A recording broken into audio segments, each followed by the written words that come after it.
What is up guys, Wraec here with a new video, and today we are once again on the Amazon server. The new update has actually also hit the Amazon server.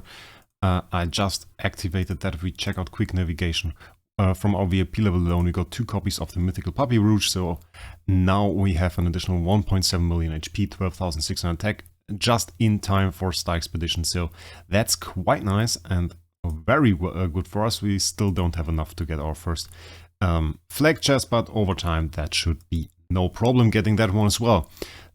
All the other stuff is also live on Amazon, but that is not too important. What we are going to do today is we are going to do community summons.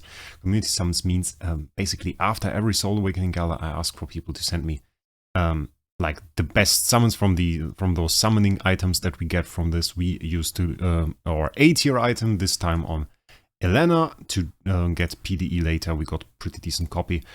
People were discussing the bonus effect, if that is any good. I mean, I think Block Divine Block is a very nice combination. Getting heal effect on top of that on a hero that can actually heal, very nice. But I got 2 really huge summons this time. So I got 2 really huge summons, and I apologize for making this video so late. It's been quite a while since Soul Awakening. I haven't really gotten around to that, you know, with work and everything. That is sometimes a little bit difficult to find the time to actually cut the video and put those videos in and make all that happen. This time around, we have 2 S-tier summoning items. You heard that right. 2 S-tier summoning items.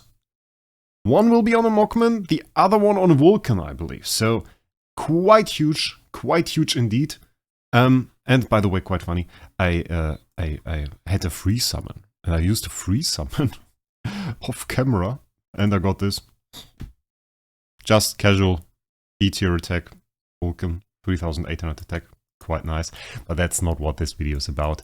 I would say we hop right into the summons that NLG George, one of the biggest players on Amazon, and LT Ikkeahja, which I horribly mispronounced his name, and the mean thing is he told me I should say something else, and I forgot. I don't know. I know by Iron Trim on Discord and Ikkeahja in game, and he told me another name, and I apologize in advance. I forgot it. This happens to me. I'm pretty bad with names. So first one up is going to be George, and then we are going to have a look at Ikkeahja and going to look at both of those copies.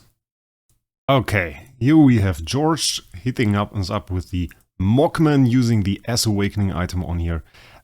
S Awakening item in general gives you an S, sometimes A plus stats. That's about what you would expect on a Mockman. Obviously you would want a good attack stat. Speed is always pretty nice as well for PvP. Same goes for Vulcan. We can see the S tier speed here. Pretty bad overall Awakening bonus stats, but I think it turned out pretty nice. The attack a little bit on the low side. Still a nice summon though, I would say. So if we check that out in game and we take a look at these stats here, we can see he got like 7,230-ish attack. That is just about at the bottom end of A+. So we saw pretty much a low roll on the attack here. That has to be said. It's like, if you think about it, you can get like 8,100 or 8,500, about around there. It doesn't really say it for S and above here. And still have it be S tier. So if you got an overall S tier, he could have gotten like 8,500 attack, which would of course have been a pretty huge leap with 1,300 attack more. But you have to consider 7,200 is still an insane amount of attack. He got insane speed for PvP, which will definitely help him there for some quick burst. If you can reroll those bonus stats, I think he will be pretty much set and has a good roll there. Obviously, with some more potential upwards, but still he can get those 4 Awakening bonus stats, and I think the RNG on this will decide much more, because you can get some nice things on S tier, like you can get all those immunities. Most of them, I have to say, don't matter too much. Like if you want to go for PvE, getting some shape-shifting immunity can be nice. And other than that, you are looking for the GK. On the Mockman, you're looking for the skill damage. Take some holy damage, maybe get the armor break. You can combine some armor break stuff with star spawns and get 100% armor break just from that. That can be quite nice. Crit damage can both be okay, though I'm not the biggest fan of them. Crit, on the other hand, I mean, like, you can take crit and you can get a huge damage buff out of that just because you get closer to that 100% crit chance. So that's quite nice. And at S tier, you have that huge leap between A+ and S tier. And on S tier, the stats are substantially higher, the bonus stats, than on A tier. So that's definitely what's going for him. And yes, 4 slots for stats, so that can be quite good. So let's jump into Ikkeahja summon. Quite eager to see that.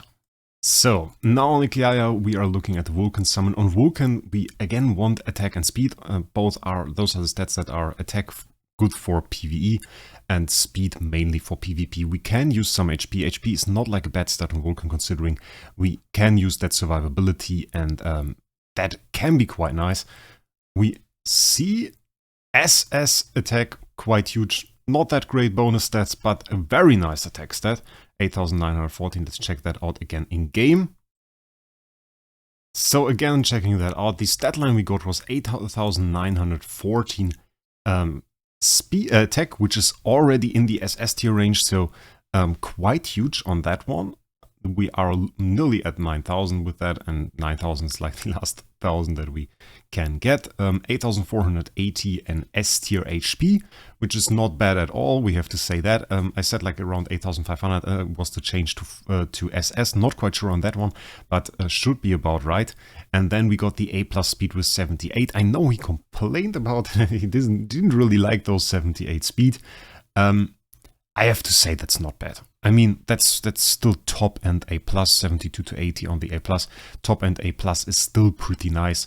So that's definitely something we can work with. The bonus stats, on the other hand, we got armor break, heal effect, holy damage, faction rule. You want the GK from that for just PvE purposes, and then you want to look at 3 bonus stats. I would probably, if I had to check that out, let's see. 3 buttons, I tapped the wrong one 2 times. I wouldn't really look into some of those immunities. I mean, immunities, they don't do much for him. Maybe if you get a stun immunity that is endgame PvP was quite interesting now with Hyperspace Hunter Eilermark, would probably be nice, but then again, there isn't really a stat immunity worth going for, so we're looking at the A tier things. Holy Armor, we don't really need it. Faction Rule is not important. Giant Killer is okay. Defire, he does so many hits that the fire feels not that worth it. You only get the damage bonus in the upper 30% of life, so not really what we're looking for. And I think you can do better with other stats. Mainly skill damage. Skill damage is quite huge on him, so skill damage GK, that is what we're looking at. And then we need like another stat. He does ignore armor and block with his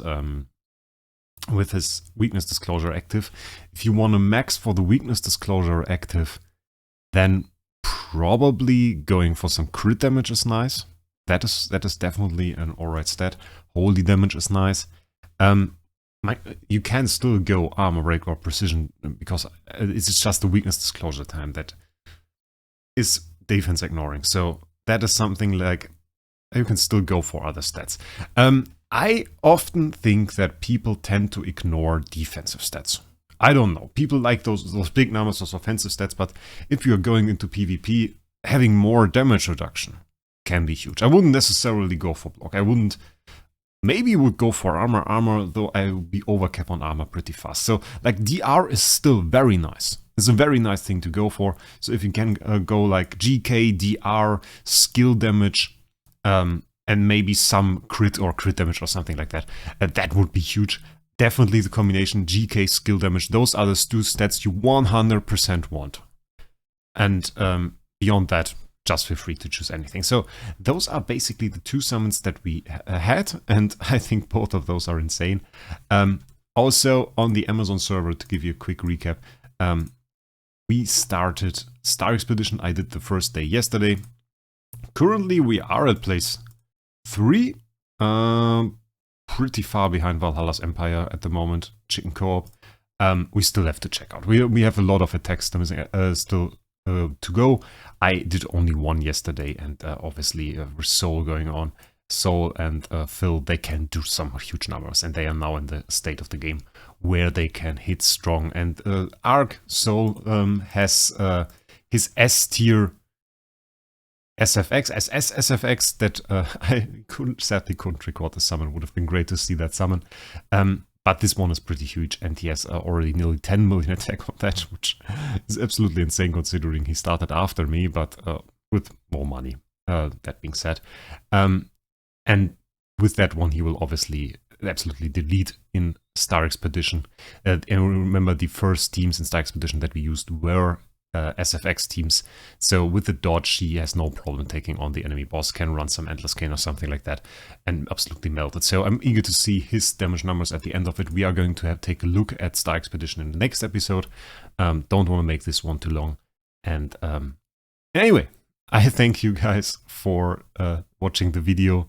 Make sure you are subscribed to the channel, and in any way, I wish you guys a great week, and we will see us in the next one.